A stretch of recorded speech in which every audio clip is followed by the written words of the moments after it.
हाय everyone, Azure interview series में आज का हमारा क्वेश्चन है how Azure Redis cache improves the application performance. यानी अज्योर रेडिस कैश हमारे एप्लीकेशन की परफॉर्मेंस को इम्प्रूव करने में किस तरीके से मदद करता है। लेट्स से आपने एक एप्लीकेशन डिप्लॉय किया हुआ है और इस एप्लीकेशन के साथ बैकएंड में आपने एक डेटाबेस भी यहाँ पे इंटीग्रेट किया है। ये कोई भी डेटाबेस हो सकता है like SQL, Cosmos dB etcetera.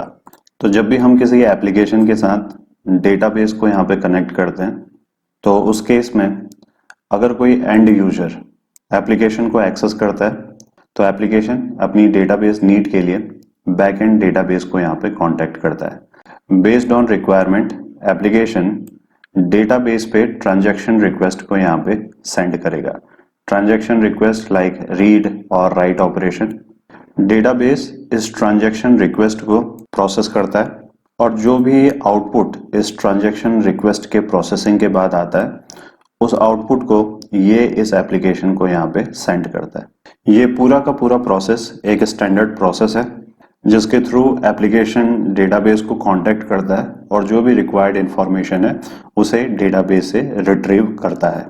लेकिन अगर हम बात करें अपने एप्लीकेशन के ओवरऑल परफॉर्मेंस ऑप्टिमाइजेशन की, यानी किस तरीके से हम अपने एप्लीकेशन की ओवरऑल परफॉर्मेंस को इम्प्रूव कर सकते हैं अपने कस्टमर के लिए, तो इस पूरे मॉडल में कुछ ऐसे गैप्स हैं अगर हम उन्हें फिलअप करें तो हमारी जो परफॉर्मेंस है हमारे कस्टमर के लिए इम्प्रूव हो सकती है। तो वो कौन कौन से गैप हैं? फॉर एग्जाम्पल, जब भी आपका एप्लीकेशन इस डेटाबेस को यहाँ पे एक्सेस कर रहा है तो जो डेटाबेसेस होते हैं उनका जो साइज होता है जनरली वो काफ़ी लार्ज होता है और साथ ही साथ जो भी आप डेटा इस डेटाबेस के अंदर जाके स्टोर करते हैं वो सारा का सारा डेटा डिस्क के अंदर जाके स्टोर होता है। और इसके कारण जब भी एप्लीकेशन कोई ट्रांजैक्शनल रिक्वेस्ट इस डेटाबेस को सेंड कर रहा है तो उस ट्रांजैक्शन के प्रोसेस होने में समय लगता है और अगर हम इस समय को यहाँ पे रिड्यूस कर सकें तो हमारा जो एप्लीकेशन का ओवरऑल परफॉर्मेंस है यहाँ पे हमारे कस्टमर के लिए ऑप्टिमाइज हो सकता है। इस ओवरऑल ट्रांजैक्शन प्रोसेस को स्पीड अप करने के लिए हम लोग अज्योर कैश फॉर रेडिस को यहाँ पे यूज करते हैं। अब हम लोग समझेंगे कि अज्योर कैश फॉर रेडिस इस ट्रांजैक्शनल प्रोसेस को स्पीड अप करने में हमारी किस तरीके से मदद करता है। तो जब भी हम अज्योर कैश फॉर रेडिस को डिप्लॉय करते हैं तो डिप्लॉयमेंट के यहाँ पे दो तरीके हैं। पहला है स्टैंड अलोन डिप्लॉयमेंट, यानी आप अपने एप्लीकेशन के साथ केवल अज्योर रेडिस फॉर कैश को यहाँ पे डिप्लॉय कर रहे हैं, और दूसरा तरीका यह है कि आप इसे किसी डेटाबेस के साथ भी डिप्लॉय कर सकते हैं। लेट्स से मैं अज्योर कैश फॉर रेडिस को अपने एसक्यूएल डेटाबेस के साथ यहाँ पे यूज कर रहा हूँ। तो जब भी हम अज्योर कैश फॉर रेडिस को अपने डेटाबेस के साथ यहाँ पे डिप्लॉय करते हैं तो उस केस में जब भी कोई कस्टमर आपके एप्लीकेशन को एक्सेस कर रहा है और एप्लीकेशन को डेटा रिट्रीवल के लिए आपके डेटाबेस की ज़रूरत है तो उस केस में आपका एप्लीकेशन डायरेक्टली डेटाबेस को अप्रोच करने के बजाय सबसे पहले अज्योर कैश फॉर रेडिस को यहाँ पे कांटेक्ट करेगा और ये चेक करेगा कि क्या इस कैश के अंदर डेटा अवेलेबल है। अगर इस कैश पे डेटा अवेलेबल नहीं है तो अज्योर कैश फॉर रेडिस आपके एप्लीकेशन को यहाँ पर रिप्लाई कर रहा है कि डेटा अवेलेबल नहीं है, और जैसे ही ये रिप्लाई इस एप्लीकेशन के पास आता है एप्लीकेशन अब आपके बैकएंड डेटाबेस को यहाँ पे कांटेक्ट करेगा फॉर द डेटा, और जो भी डेटा इस डेटाबेस से यहाँ पे रिट्रीव होता है वो डेटा रिटर्न होगा इस एप्लीकेशन पे एंड एप्लीकेशन इस रिट्रीव्ड डेटा को इस अज्योर कैश फॉर रेडिस के अंदर जाके स्टोर कर देता है for the future uses. Future में अगर इस एप्लीकेशन को वापस से डेटा की ज़रूरत है तो जैसा कि हमने पहले भी डिस्कस किया था, एप्लीकेशन डायरेक्टली डेटाबेस को कांटेक्ट न करके सबसे पहले अज्योर कैश फॉर रेडिस को यहाँ पे कांटेक्ट करेगा, और अगर वो डेटा इस कैश के अंदर अवेलेबल है तो वो डेटा रिटर्न होता है इस एप्लीकेशन के लिए। तो इस ओवरऑल मॉडल का जो फायदा है वो ये है कि एप्लीकेशन को बार बार डेटाबेस के पास जाने की ज़रूरत नहीं पड़ रही।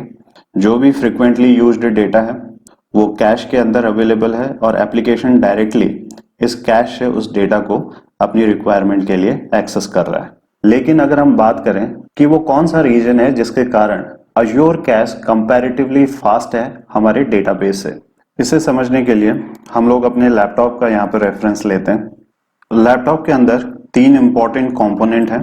पहला है रैम, दूसरा है हार्ड डिस्क और तीसरा है सीपीयू। हार्ड डिस्क के अंदर हम अपने डेटा को स्टोर करते हैं। तो जब भी सीपीयू किसी एक्टिविटी को परफॉर्म करने के लिए डेटा को प्रोसेस करना चाहता है तो वो डायरेक्टली हार्ड डिस्क के अंदर जाके इस डेटा को प्रोसेस नहीं करता है। इसके बजाय जिस भी डेटा पे सीपीयू को प्रोसेस करना है, सबसे पहले वो डेटा लोड होता है आपके मेमोरी पे और इस मेमोरी पे जाके ही सीपीयू इस डेटा को यहाँ पे प्रोसेस करता है। इसीलिए जब भी हम लैपटॉप की ओवरऑल परफॉर्मेंस के बारे में बात करते हैं तो इन तीनों के तीनों कंपोनेंट की अपनी इंपॉर्टेंस होती है। अगर आप हाई एंड सीपीयू प्रोसेसिंग यहाँ पे ले रहे हैं लेकिन आपने अगर रैम यहाँ पे कम ली है तो ये पूरे की पूरी परफॉर्मेंस को यहाँ पे डिग्रेड कर देता है, क्योंकि जब भी सीपीयू आपके डेटा पे कोई भी प्रोसेसिंग कर रहा है तो सबसे पहले वो हार्ड डिस्क से इस डेटा को रैम पे लोड करता है।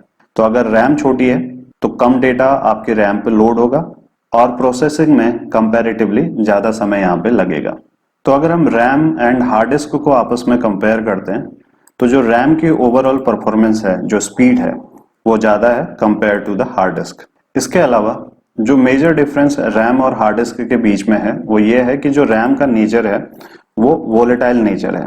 यानी अगर इस रैम के अंदर आपने किसी डेटा को स्टोर किया हुआ है, लेट्स से कोई पावर फ्लक्चुएशन होता है, आपका लैपटॉप स्विच ऑफ होता है, तो उस केस में रैम के अंदर जो भी डेटा है वो सारा का सारा डेटा यहाँ से डिलीट हो जाता है। लेकिन अगर हम हार्ड डिस्क की बात करें तो हार्ड डिस्क का जो नेचर होता है वो है नॉन वॉलेटाइल। उस केस में आपने देखा होगा कि इवन अगर आपका लैपटॉप सडनली स्विच ऑफ भी होता है तो जो भी डेटा आपके हार्ड डिस्क के अंदर स्टोर है वो डेटा यहाँ पे परसिस्टेंट रहता है। अगर हम सिमिलर लॉजिक एंड कॉन्सेप्ट को अज्योर कैश फॉर रेडिस के साथ कंपेयर करके देखें तो अज्योर कैश फॉर रेडिस एक इन मेमोरी डेटा स्टोर है। यानी जो भी डेटा यहाँ पे स्टोर हो रहा है वो मेमोरी के अंदर जाके स्टोर हो रहा है, या फिर आप बोल सकते हैं रैम के अंदर जाके स्टोर हो रहा है। और जैसा कि हमने समझा, जो रैम है वो बहुत फास्ट होती है compare to the disc.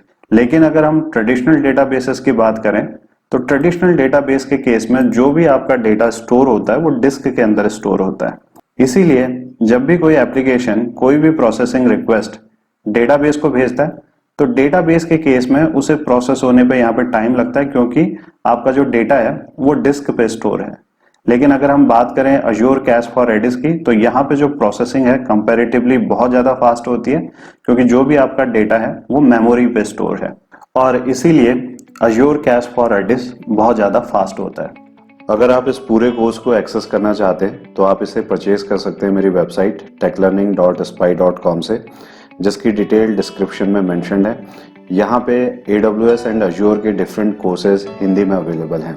Course के कंटेंट्स को चेक करने के लिए आप कोर्स पे क्लिक कर लीजिए, then click on preview and left hand side में कोर्स के कंटेंट यहाँ पे लिस्टेड हैं। इसके अलावा आप पैकेजेस भी परचेज कर सकते हैं जहाँ पे सेट ऑफ कोर्सेज डिस्काउंट में अवेलेबल हैं।